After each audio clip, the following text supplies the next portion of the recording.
Hello friends, तो कैसे हैं आप सभी लोग। तो जैसा कि आप देख रहे हैं, स्टाफ सिलेक्शन कमीशन एसएससी की तरफ से एक नई रिक्रूटमेंट को निकाला जा चुका है, जो कि 2024 की एक नई भर्तियों में से एक है। जैसा कि आप देख रहे हैं, यहाँ पर भी एक बम्पर वैकेंसी को निकाला गया है, जो अपने आप में काफ़ी अच्छा नंबर ऑफ वैकेंसीज को लेकर अपने साथ आई है। जैसा कि आप देख रहे हैं, combined graduate level CGL examination 2024 की रिक्रूटमेंट को अनाउंस कर दिया गया है। तो हेलो फ्रेंड्स, जैसा कि आप देख रहे हैं, व्योम जॉब अपडेट्स की तरफ से एक बार फिर हम आ चुके हैं एक नई वैकेंसी और एक नई जॉब अपडेट के साथ। अगर अभी तक आपने हमारे इस चैनल को सब्सक्राइब नहीं किया है तो please do like subscribe this channel and hit the bell icon, ताकि आपसे कभी भी कोई भी जॉब नोटिफिकेशन मिस ना हो जाए। तो चलिए अब बात कर लेते हैं अपने इस पूरे रिक्रूटमेंट प्रोसेस के बारे में। तो जैसा कि आप देख रहे हैं, स्टाफ सिलेक्शन कमीशन की तरफ से combined graduate level CGL examination 2024 को अनाउंस कर दिया गया है। ये नोटिफिकेशन अभी हाल फिलहाल में ही रिलीज़ किया गया है। 24 जून से इसके ऑनलाइन एप्लीकेशन फॉर्म्स जो है वो भरना स्टार्ट हो चुके हैं, जो कि इसकी एप्लीकेशन विंडो जो है ओपन हो चुकी है और जो कि भरे जाएंगे 24 जुलाई 2024 तक। तो आपके पास अभी पूरा महीना सा पड़ा हुआ है, आप आराम से इसका एप्लीकेशन फॉर्म भर सकते हैं। तो आप आराम से इसका पूरा नोटिफिकेशन को रीड आउट करें और उसके बाद इसका जो एप्लीकेशन फॉर्म है उसको फिलअप कर दें, ताकि आप इस पूरे रिक्रूटमेंट प्रोसेस का टाइमली पार्ट बन सकें और आपके हाथ से ये जॉब अपॉर्चुनिटी मिस ना हो जाए।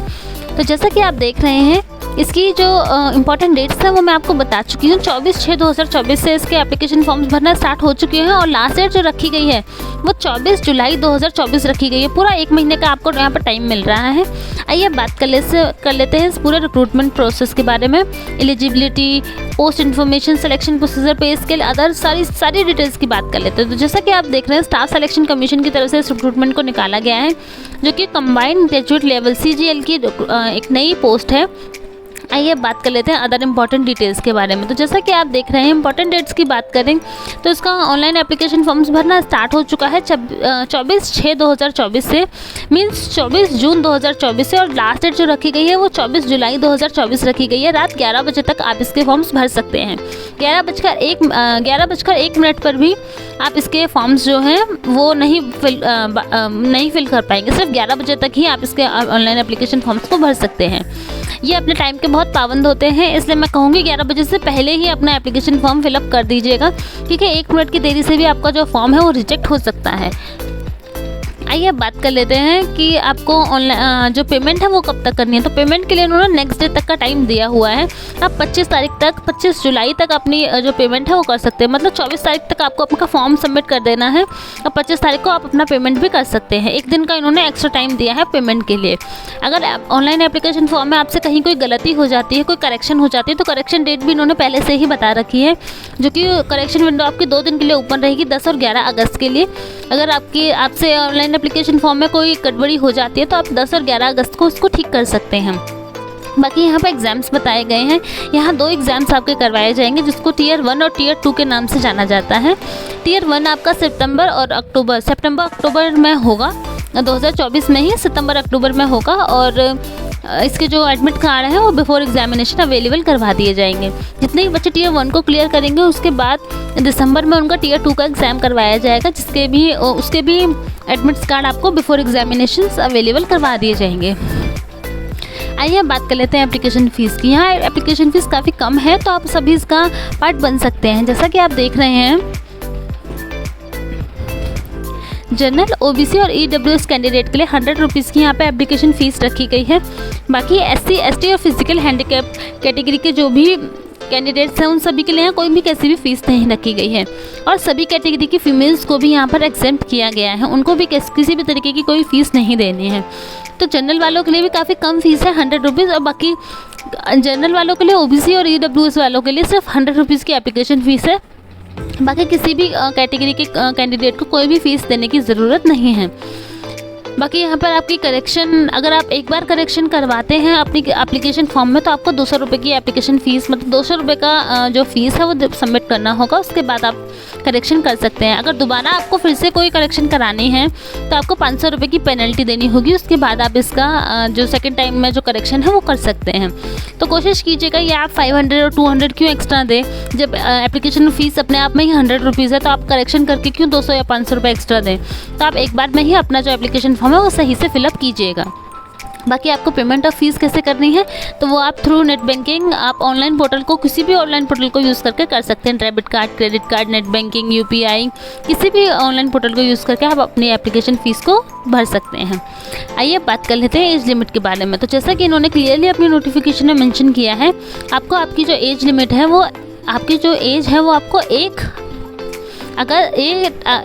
अगस्त 2024 से कैलकुलेट करनी है। 1/8/2024 से आपको आपकी जो एज है वो कैलकुलेट करनी है। अगर आपकी एज 1/8/2024 से 24 तक 18 या 18 से ज़्यादा है, 27 या 27 से कम है, तो आप इसका पार्ट बन सकते हैं। बाकी मिनिमम एज सभी के लिए 18 रखी गई है और मैक्सिमम एज कुछ में 27 और कुछ में 32 रखी गई है, जो कि पोस्ट वाइज डिवाइड की गई है, वो मैं अभी आपको बता दूंगी। प्लस इसमें एज पर रूल रिलैक्सेशन भी है, जिसके लिए आप इनके ऑफिशियल नोटिफिकेशन को देख सकते हैं, जो कि मैं अभी आपको ओपन करके दिखा ही दूंगी। चलिए अब बात कर लेते हैं अदर इन्फॉर्मेशन की। जैसा कि आप देख रहे हैं, SSC combined graduate level CGL की रिक्रूटमेंट में यहाँ जो वैकेंसीज निकाली गई है वो 17,727 वैकेंसीज को निकाला गया है। मैंने आपको पहले ही बताया था, ये काफ़ी अच्छी बम्पर वैकेंसीज को लेकर अपने साथ आता है। जैसा कि आप देख रहे हैं 17,727 वैकेंसीज अपने आप में बहुत अच्छा नंबर होता है। आइए बात कर लेते हैं पोस्ट नेम और एलिजिबिलिटी क्राइटेरिया के बारे में। तो जैसा कि आप देख रहे हैं, जूनियर स्टैटिकल ऑफिसर की जो पोस्ट है उसके लिए आप बैचलर डिग्री हो आपके पास किसी भी स्ट्रीम में, तो आप इसमें अप्लाई कर सकते हैं। 12th में अगर आपके पास 60% मार्क्स हैं आपके मैथ्स में, तो आप इसका पार्ट बन सकते हैं। और यदि आपके पास बैचलर डिग्री है, किसी भी बैचलर डिग्री है इन सब्जेक्ट, अगर आपके पास बैचलर डिग्री है जिसमें आपने अपनी ग्रेजुएट लेवल में किसी भी एक सेमेस्टर में स्टैटिक्स को एज अ सब्जेक्ट पढ़ा हो, तो आप इसका पार्ट बन सकते हैं। स्टैटिकल इन्वेस्टिगेशन ग्रेड 2 में आपके पास बैचलर डिग्री होनी चाहिए।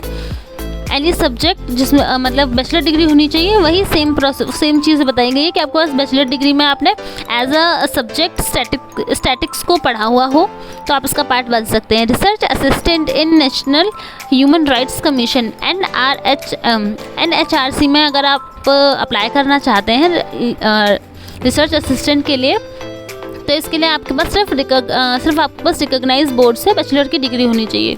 इस वाली पोस्ट के लिए सभी बच्चे अप्लाई कर सकते हैं, चाहे उनके पास BA की डिग्री हो, BCom की डिग्री हो, BSc की डिग्री हो, कोई भी डिग्री हो। आप अगर ग्रेजुएटेड हैं तो आप इस वाली वैकेंसी के लिए सभी अप्लाई कर सकते हैं। जो रिसर्च असिस्टेंट वाली पोस्ट है नेशनल ह्यूमन राइट्स कमीशन के लिए, इसमें आप सभी अप्लाई कर सकते हैं आराम से। और अदर पोस्ट जो है उनके लिए भी सिर्फ बैचलर डिग्री मांगी गई है फ्रॉम द रिकॉग्नाइज्ड यूनिवर्सिटी, तो इन दोनों में आप सभी अप्लाई कर सकते हैं। पर ऊपर वाली में आपने स्टैटिक्स को जो है वो एज अ सब्जेक्ट पढ़ा हो तो ही आप अप्लाई कर सकते हैं।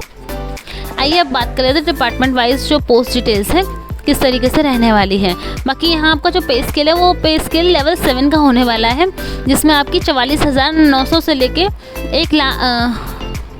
1,42,400 रुपये आपकी जो है यहाँ पर आपकी जो पे स्केल है वो होने वाला है।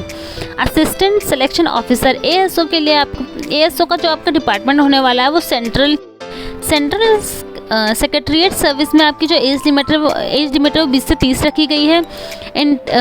इंटेलिजेंस ब्यूरो में आपकी 18 से 30 रखी गई है। मिनिस्ट्री ऑफ रेलवे के डिपार्टमेंट में आपकी 20 से 30 रखी गई है। मिनिस्ट्री ऑफ एक्सटर्नल अफेयर्स में अभी आपकी 20 से 30 की जो एज लिमिट है वो रखी गई है।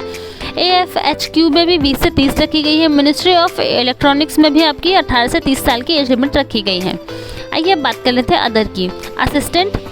असिस्टेंट सिलेक्शन ऑफिसर ASO के जो डिपार्टमेंट आपको इस पोस्ट के लिए जो डिपार्टमेंट है वो अदर मिनिस्ट्रीज हैं, डिपार्टमेंट्स हैं और ऑर्गेनाइजेशन है। इन तीनों में से कहीं भी आपकी पोस्टिंग हो सकती है और एज लिमिट आपकी 18 से 30 रखी गई है। अगली पोस्ट की बात करें तो वो इंस्पेक्टर ऑफ इनकम टैक्स है। Inspector of income tax, inspector central exercise, inspector preventive officer और इंस्पेक्टर एग्जामिनर, इन सभी के लिए आपकी जो डिपार्टमेंट है वो CBIC जो है वो रखा गया है और इंस्पेक्टर ऑफ इनकम टैक्स के लिए CBDT जो है आपका डिपार्टमेंट रखा गया है और एज लिमिट सभी की 18 से 30 साल की रखी गई है।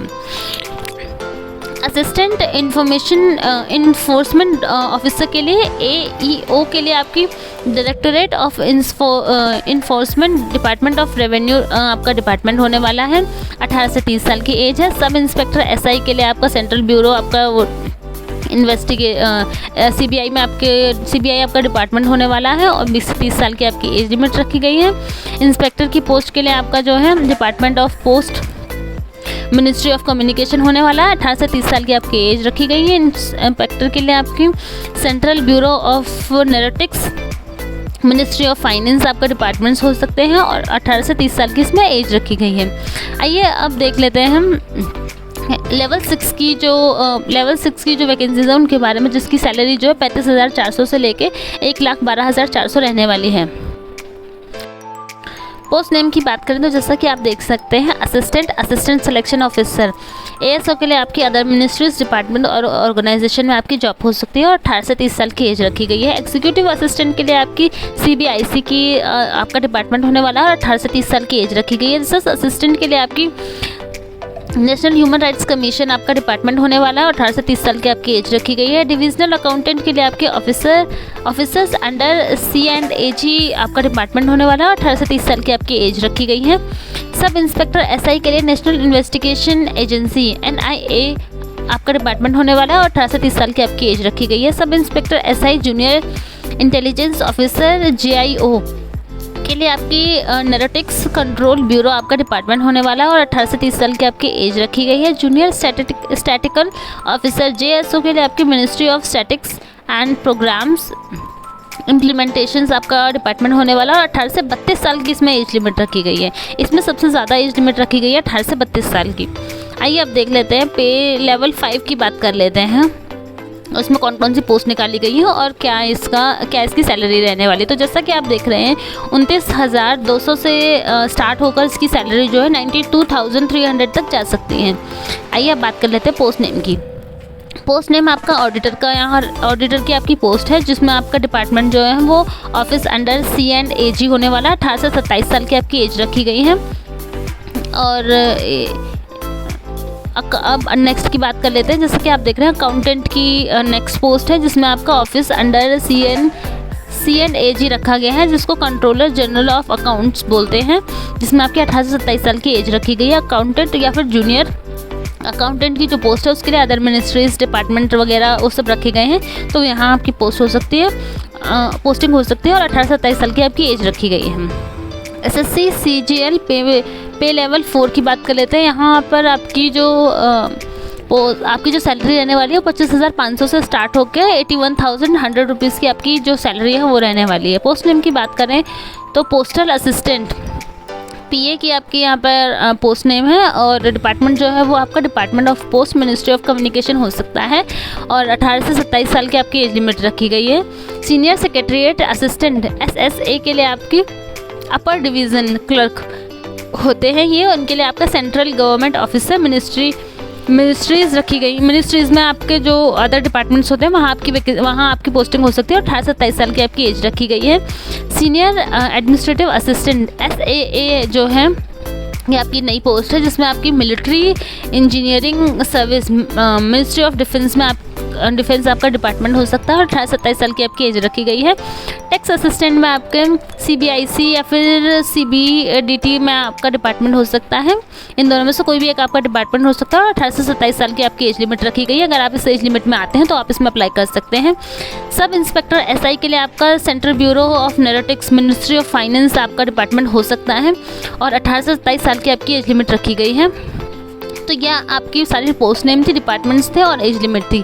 इन सारे पोस्ट नेम्स को आप देख सकते हैं, आइडेंटिफाई कर सकते हैं कि आपके लिए कौन से सूटेबल है, कौन से डिपार्टमेंट में आप काम करना चाहते हैं, किसमें आपकी कौन सी एलिजिबिलिटी क्राइटेरिया जो आपके अकॉर्डिंग फुलफिल हो रही है और आप उसमें आराम से अप्लाई कर सकते हैं। ये वीडियो ऑलरेडी काफ़ी ज़्यादा लंबा हो गया तो मैं बाकी सारी चीज़ें इसमें कवर नहीं कर पाऊँगी। बाकी मैं बता देती हूँ आपको इसका एप्लीकेशन फॉर्म कैसे फिलअप करना है। तो बिफोर एप्लीकेशन आप इसका एक बार जो ऑनलाइन इसका जो नोटिफिकेशन है, ऑफिशियल नोटिफिकेशन, उसको रीड आउट ज़रूर कर लीजिएगा। बाकी इसके एग्ज़ाम का जो सिलेबस है उसका PDF मैं भी आपको ओपन करके दिखा दूंगी और डिस्क्रिप्शन बॉक्स में मेंशन कर दूंगी, तो वहाँ से आप आराम से डाउनलोड कर सकते हैं। लिंक मैं मेंशन कर दूंगी। ऑनलाइन एप्लीकेशन का फॉर्म का लिंक भी मैं मेंशन कर दूंगी, आप आराम से फॉर्म भर सकते हैं। प्लस इसका जो नोटिफिकेशन है, ऑफिशियल नोटिफिकेशन का जो PDF है उसका लिंक भी मैं डिस्क्रिप्शन बॉक्स में मेंशन कर दूंगी, वहाँ से आप आराम से रीड आउट कर सकते हैं बिफोर एप्लीकेशन। और इसकी ऑफिशियल वेबसाइट भी मैं मेंशन कर दूंगी, तो आपको टेंशन लेने की ज़रूरत नहीं है, आप आराम से इसको चेकआउट कर सकते हैं। तो चलिए अब देख लेते हैं आपको आपका जो एप्लीकेशन फॉर्म है वो कैसे भरना है। तो सबसे पहले आपको अपने आप को रजिस्टर करना है sscgovernment.in वाली वेबसाइट पर। उसके बाद आपको आपके सारी की सारी डिटेल्स को फिलअप करना है। जो आपकी एप्लीकेशन विंडोज़ हैं वो 24/6/2024 से शुरू हो चुकी हैं और 24/7 तक ओपन रहने वाली हैं। उसके बाद आपको आपकी सारी डिटेल्स फिलअप करनी है, जैसे हमेशा ही होता है। उसके बाद कैंडिडेट को अपने सारी की सारी डिटेल्स वगैरह डालनी है, basic details, personal details, documentation वगैरह सब करना है, सिग्नेचर वगैरह वो सारी चीज़ें डालनी है। उसके बाद आपको आपके डॉक्यूमेंट्स सबमिट कर रहे हैं। हैंड राइटिंग का जो एक डेमो होता है, एक मेमो जो होता है वो सबमिट करना है। एलिजिबिलिटी के अकॉर्डिंग आपको आपका ID proof, address, basic details वगैरह फिल करनी है। फ़ोटो, सिग्नेचर, ID, थंब, ये सारी चीज़ों को अपलोड करना है। उसके बाद एप्लीकेशन फ़ीस देके आप आराम से इस पूरे प्रोसेस का पार्ट बनने के लिए एलिजिबल हो जाएंगे। उसके बाद आप चाहें तो फॉर द सेवर साइड आप इस अपने जो एप्लीकेशन फॉर्म है उसका या तो PDF अपने फ़ोन में कहीं सेव कर सकते हैं, फ़ोन में या फिर PC में, लैपटॉप में, कहीं भी। ये चाहें तो अगर साइबर कैफ़े वगैरह से करा रहे हैं या फिर आपको बार बार लैपटॉप देखने में इशू होता है तो आप आराम से उसका प्रिंट आउट भी निकाल सकते हैं, ताकि कभी आगे कहीं कोई दिक्कत हो जाए, आपको लगे कि मैंने अपने एप्लीकेशन फॉर्म में कहीं कोई गड़बड़ी कर दी, तो आप आराम से करेक्शन कर सकते हैं। बाद में कोई इशू क्रिएट ना हो कि आपने कौन सी email ID यूज़ की थी, कौन सा नंबर मेंशन किया था, उन सारे इश्यूज़ से बचने के लिए आप इसका प्रिंट आउट निकाल सकते हैं। बाकी सारी चीज़ें मैं अभी आपको ओपन करके दिखा देती हूँ। बाकी इसमें नीचे डिस्क्रिप्शन बॉक्स में भी, इसी वीडियो के डिस्क्रिप्शन बॉक्स में मैं मेंशन कर दूँगी, तो आराम से आप चेकआउट कर सकते हैं। तो चलिए अब देख लेते हैं अपने सिलेबस को और डिटेल नोटिफिकेशन, ऑफिशियल नोटिफिकेशन को। तो जैसा कि आप देख रहे हैं ये रहा इनका ऑफिशियल नोटिफिकेशन, जिसमें इन्होंने काफ़ी सारी चीज़ें मेंशन कर रखी हैं।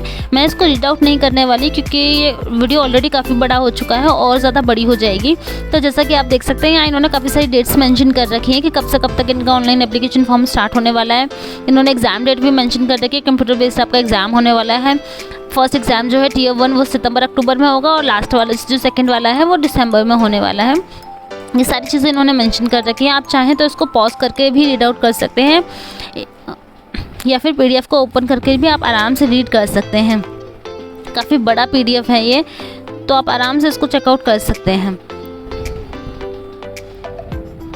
एज लिमिट बताई हुई है इन्होंने रिलैक्सेशन भी बताया, वो मैंने कहा था ना आपका एज पर रूल रिलैक्सेशन भी है। तो ST/SC के लिए 5 साल का रिलैक्सेशन है, OBC के लिए 3 साल का, PWD के लिए 10 साल का है, PWD OBC के लिए 13 साल का है और अनरिजर्व के लिए 10 साल का है।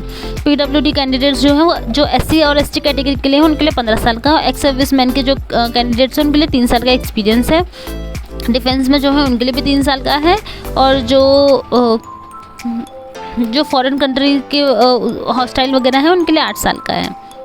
तो आप देख सकते हैं ये सारी की सारी पूरी की पूरी डिटेल है। आप आराम से इस पूरे नोटिफिकेशन को रीड आउट कर सकते हैं, मैं नीचे डिस्क्रिप्शन बॉक्स में मेंशन कर दूंगी, तो आपको कोई दिक्कत की बात नहीं है। तो चलिए अब देख लेते हैं इसका सिलेबस क्या है।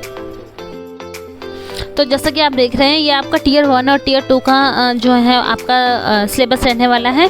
इसमें जनरल इंटेलिजेंस, रीजनिंग के क्वेश्चंस आएंगे, जनरल अवेयरनेस के क्वेश्चन आएंगे, क्वांटिटेटिव एप्टीट्यूड के क्वेश्चन आएंगे और इंग्लिश कॉम्प्रिहेंशन के जो है क्वेश्चंस आएंगे। ये वही नॉर्मल सी चीज़ें जो हर कॉम्पिटेटिव एग्जाम्स में आपसे पूछी जाती हैं। वही 25-25 मार्क्स के क्वेश्चन आएंगे, 50 मार्क्स इनके होंगे और टोटल जो आपका टाइम है वो 1 घंटे का होगा। इस तरीके से आप पूरा इसको पढ़ सकते हैं।